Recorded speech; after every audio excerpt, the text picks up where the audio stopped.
one of the first audiences who will see the film, so thanks for being here. And the movie is, no, thank you so much.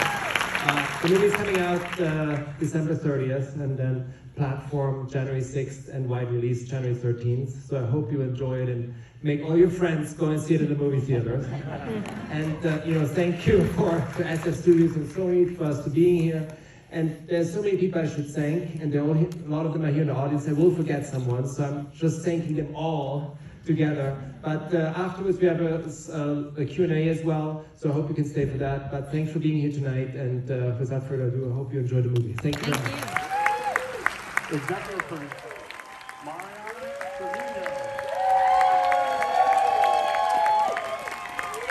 Manuel Garcia Rocco. And Truman Hanks.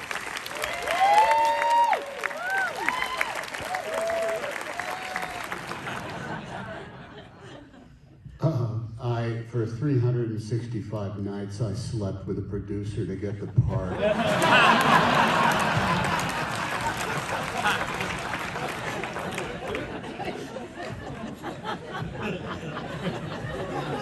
Hashtag me too. Let me move on down the road. If you don't want to be alone in a car with me when somebody up ahead doesn't turn their signal, use their turn signal, because I go off, man. I use, let's just say, salty language, and it goes on for quite some time. You know what I'm talking about.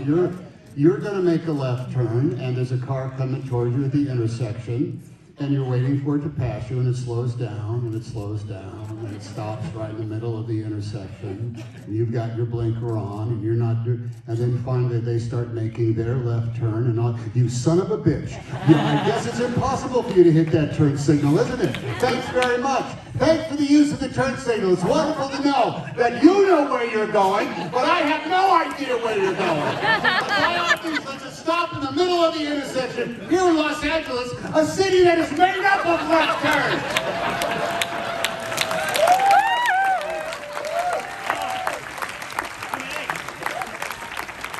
And every single one of you know what I'm talking about.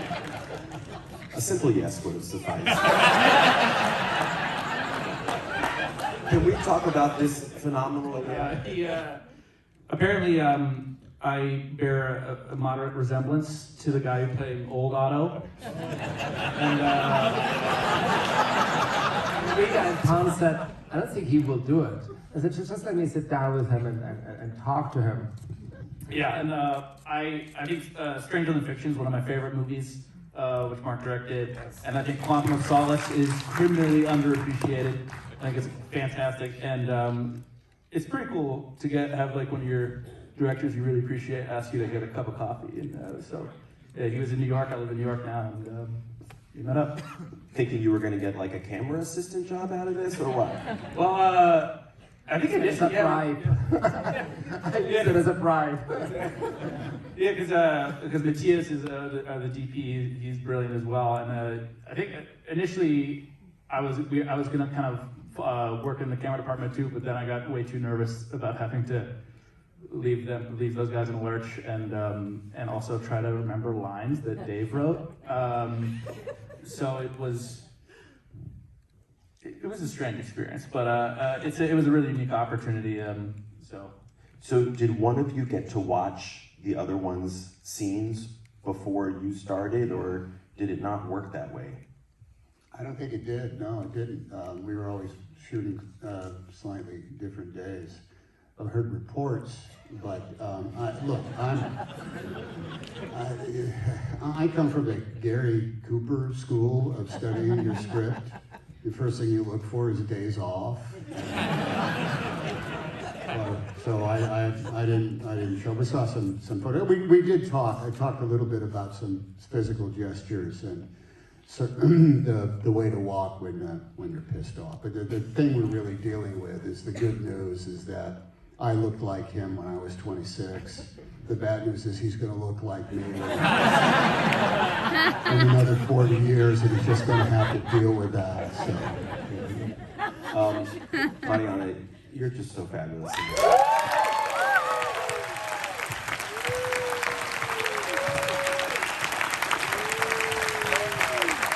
Definitely, I fell in love with her. I fell in love with the story, and right now watching it, it was wonderful to see how each person in the neighborhood just contributes to what this thing Mark was pointing out, that we just are stronger together, and we forget that, and it's beautiful to see how we can be each other's support system.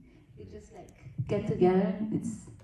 It seems an obvious thing, but most of the time we forget it. So it was beautiful to see it right now. By the way, I wanted to point out, I think our casting, where's our two casting ladies? Where are they? Francine. Stand up, stand up, stand up. Oh, Where are they? Francine Maisler. Both of them, both of them. Because of the two of you, I got to meet Mariana, and thank you both, because Mariana. Can I just say quickly and add a little story? So Francine, you know, we would be looking at auditions, and this audition came up, and it was Mariana's that she did on an iPhone in a hotel room, and she created the world around her. She had a little pot of the food. She was talking to an imaginary Tommy on the side in Spanish. And it was like she jumped off of this screen, and Mark and I, we just thought, what the heck is this that we've just seen? We've got to get this woman immediately. So thank you, Francine and Mom, for bringing Mariana to us. That's what Rita said, it was the craziest audition I've ever seen.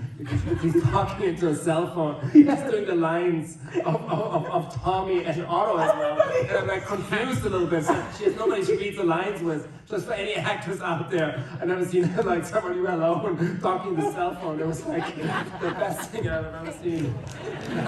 All that humanity there, though. Well, maybe you'll put that audition on the CD of this movie. Until we went to the great city of Pittsburgh and met for the first time in the production offices. Rita just came into the room at home and literally said, you need to see this. And it was her, we looked at it on Rita's iPad. And there was just no denying, and you know, I don't know what the boss said, but she said, what do you think? And I said, well, I think we should just get her. And that was that. Wow. I thought she was going to be taller, but actually plays in. But you know, I think the theme of this movie is we hope that everybody in America will want a pack of Mexicans to move across the street. Did I say pack of Mexicans? You know, sometimes we look upon them in that way. You know, in the gringo world, but it's like if you want to live a better life, have a busybody Mexican woman knock on your door and you know say ¿Qué pasó? Right. Manuel, tonight you're looking much more. It's Tom Hanks, right? So anytime they invite me to work in a movie with him, I'll jump. What was your favorite thing about Tommy? What kind of was alluring to you about him? I think I like him that he kind of sees the best in people, like, you know, even though Oro, you know, talks him down a little bit, you know, he sees the best in everyone. I think that was, I think that's the best thing. Renee, this is the third film that you've produced that Mark has directed. All I See Is You, Christopher Robin, and now this one. You guys have a long history together. What was most exciting for you to see him take on? Each movie is different, but the thing that was especially beautiful about this was how it unified everyone. And so how you tell that cinematically is sometimes even in how you just show through pictures or just show through the subtle nuance of character or performance. And for me, this entire cast, to watch that beauty, that subtlety, it was like a feather dropping, you know, from the ceiling, and where it landed, that was the truth.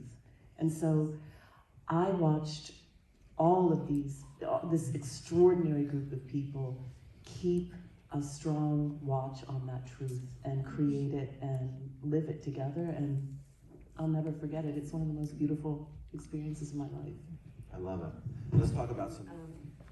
I'm blanking. Sorry, I'm so nervous. Christina and somebody shout out. Francine, help me. Allie, thank you. Yeah. They were magical. They should not have, they should not have been as carefree and easy as they were. It was like hanging out with pretty groovy kids. Well, you really did play with them. I mean, and then they just, they happened to be filming at the same time we were goofing around.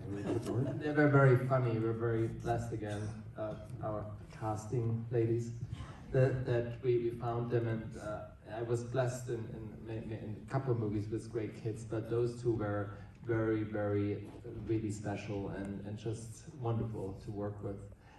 But I don't want to take credit for Schmegel, who was the cat, because there was only one cat, it was Schmegel. And Schmegel sometimes performed and sometimes just walked off the set. But the producers gave me green screens days to shoot more Schmegel, and pretty much what you see up there is 90% is Schmegel and 10% is CG, like most actors do. 10% is CG, 90% is but that's... And cats really look at you, I've worked with dogs, and the dogs are always looking at the trainer just off your shoulder, It looks like they're looking at you with love, but they're actually looking at the trainer. But a cat looks you dead in the eye. Schmegel, all that stuff when he's on the bed, literally Schmegel would just kind of do this. Dead solid, right in the pin spot. It's kind of amazing. And I didn't think you could train a cat, but Schmegel is now, well, he's actually a pilot for Delta Airlines. That's how smart Schmegel is.